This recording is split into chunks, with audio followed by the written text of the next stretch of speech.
হারাম পথে গেলে সাকসেস দ্রুত আসে কিন্তু হালাল পথে আল্লাহ নিজে দেন। এক যুবককে বলা হয়েছিল, "একটু শর্টকাট নাও, টাকা দ্রুত আসবে।" সে চুপ করে রোজা রাখলো।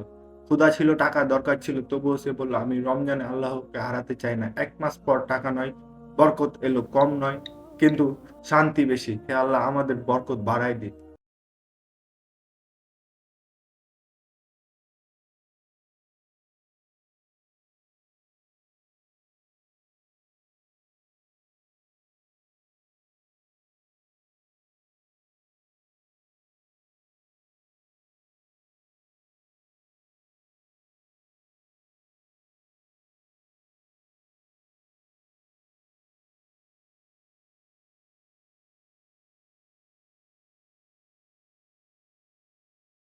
সাবানের শেষ, রমজান আসছে, তোমার নিয়ত কি? সাবান শেষ আর তুমি এখনো ঠিক করোনি এই রমজানে কি বদলাবে? গত বছরও বলেছিলে এইবার নামাজ ঠিক করব কিন্তু সময়টা কেটে গেছে। অনেকে গত রমজান দেখেছিল কিন্তু এই রমজান দেখবে না।